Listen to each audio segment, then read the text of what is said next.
Halo semuanya, selamat datang di 90 menit bola. Kita awal informasi kali ini dari kabar Arema FC tanpa 7 pemain asing lawan Malut United. Arema FC mengalami krisis pemain asing jelang laga Arema FC versus Malut United di Stadion Kanjuruhan Malang, Jawa Timur pada Jumat 3 April mendatang. Klub berjuluk Singoedan itu harus kehilangan beberapa pemain asing karena akumulasi kartu juga alami cedera, yakni Dalberto, Pablo Oliveira, dan Matheus Blade yang mendapatkan kartu merah langsung saat menghadapi Bayangkara Presisi FC di pekan ke-25 kemarin. Sedangkan 3 sisanya ada Betinho dan Joel Vinicius yang mendapatkan akumulasi kartu, serta Welison Maya yang masih mengalami cedera. Ada satu lagi pemain Arema FC yang diragukan tampil dalam pertandingan nanti. Pemain tersebut adalah Valdeci Moreira yang masih mengalami cedera lutut. Dengan demikian, maka hanya ada 4 pemain asing di tim Singoedan yang bisa dimainkan dalam pertandingan nanti. Di antaranya ialah Lucas Frigeri yang menghuni pos penjaga gawang, Gustavo Franca, Gabriel Silva, dan Julian Guevara. Welison Maya berpeluang comeback buat Arema FC. Kabar baik datang bagi Arema FC. Bek asing andalan Welison Maya berpeluang kembali merumput sebelum akhir musim Super League 2025-2026. Sebelumnya, pemain asal Brazil tersebut sempat divonis harus menepi hingga akhir musim setelah mengalami cedera retak tulang fibula. Cedera itu didapat saat Arema FC menghadapi Borneo FC di Stadion Segiri Samarinda pada 26 Februari 2026 yang lalu. Dalam sesi latihan perdana usai libur lebaran pada Selasa 24 Maret, Maya sudah terlihat di tepi lapangan. Meski belum bergabung penuh, ia mulai menjalani latihan terpisah sebagai bagian dari program pemulihan cedera. Pelatih Arema FC Marcos Santos menyebut kondisi pemainnya terus menunjukkan perkembangan positif.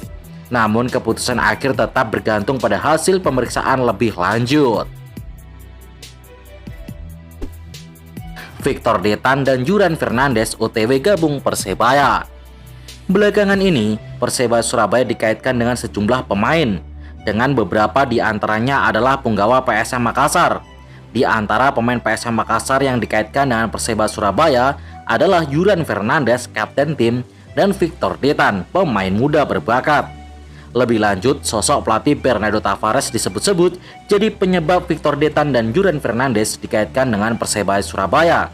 Hal ini mengingat Detan dan Juran sempat menjadi anak didik Bernardo Tavares saat menjadi pelatih di PSM Makassar. Sementara itu, PSM Makassar terus mendapatkan isu tak sedap perihal penunggakan gaji pemain. Bahkan baru-baru ini PSM dihukum larangan transfer kembali oleh FIFA. Persib sedang negosiasi perpanjangan kontrak Pujan Hoda. Kabar penting datang dari Persib Bandung terkait masa depan pelatih mereka Pujan Hoda. Setelah sukses besar bersama beberapa musim terakhir, manajemen klub dikabarkan mulai bergerak untuk mengamankan jasa sang pelatih lebih lama. Informasi ini mencuat dari jurnalis asal Italia, Lorenzo Lapore, yang menyebut bahwa kedua pihak telah memasuki tahap pembicaraan kontrak baru. Langkah ini menjadi sinyal kuat bahwa Persib ingin menjaga stabilitas tim.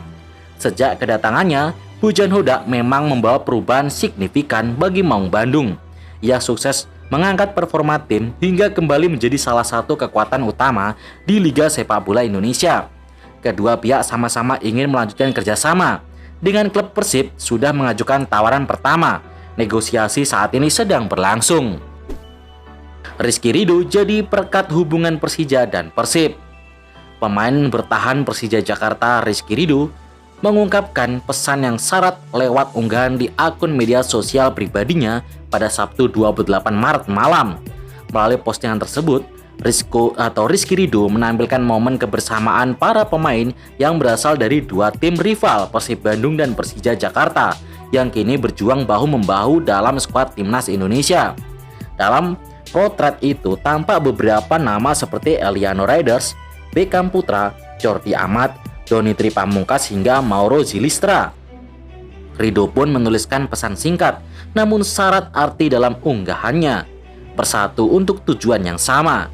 Pesan tersebut seolah menjadi respon atas dinamika di media sosial, di mana supporter Persib dan Persija kerap terlibat perdebatan sengit.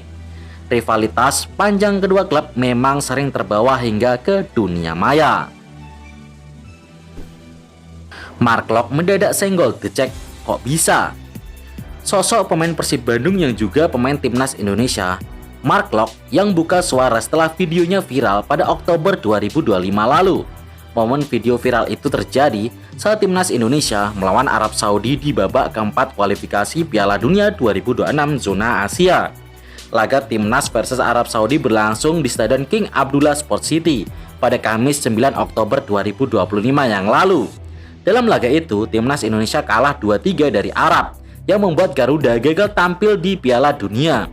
Dari video yang beredar, banyak dinarasikan jika Mark Klok dan Beckham Putra memberi arahan ke Jaitzes yang saat itu berperan sebagai kapten. Sang kapten Persib Bandung menjelaskan kejadian ini dalam lapangan itu, di mana Jaitzes meminta dirinya menerjemahkan perkataan Beckham Putra ke bahasa Inggris. Selain itu, Mark Klok juga menyinggung Jakmania, penggemar Persija Jakarta, tanpa memberikan keterangan apapun di akhir komentarnya. Berharap suatu hari nanti beberapa orang akan mempelajari hal ini, terutama ini penting bagi generasi berikutnya, karena pelecehan secara mental bisa menjadi beban pikiran bagi para pemain muda. Nuhun to The Jack, tulis Mark Klok. Persija kena musibah Mauro cedera lutut usai bela timnas. Ketua Badan Tim Nasional PSSI Sumarji mengungkapkan bahwa cedera yang dialami penyerang timnas Indonesia Mauro Zilistra diperkirakan membutuhkan waktu pemulihan cukup lama. Bahkan pemain tersebut berpotensi menyelesaikan musim ini dengan Persija Jakarta lebih cepat. Kondisi tersebut menjadi pukulan bagi timnas Indonesia dan juga Persija Jakarta yang tengah bersiap menghadapi laga penting. Situasi ini membuat pelatih timnas Indonesia John Hartman harus segera mengambil langkah cepat. Ia pun memutuskan untuk memanggil penyerang muda Bali United Jan Revens sebagai pengganti. Cedera yang dialami Zilistra didapat saat dirinya tampil dalam pertandingan melawan Saint Kitts and Nevis di ajang FIFA Series. Dalam laga itu, sang pemain sebenarnya tampil cukup impresif sebelum akhirnya harus ditarik keluar. Persija yang punya ambisi juara juga bakal dirugikan dengan hilangnya Mauro Zilistra karena tak bisa tampil di laga-laga berikutnya dalam perebutan gelar juara BRI Super League. Jaitzes dinobatkan sebagai pemain terbaik PSSI Awards 2026. Jaitzes menegaskan statusnya sebagai salah satu pemain paling berpengaruh di sepak bola nasional saat ini.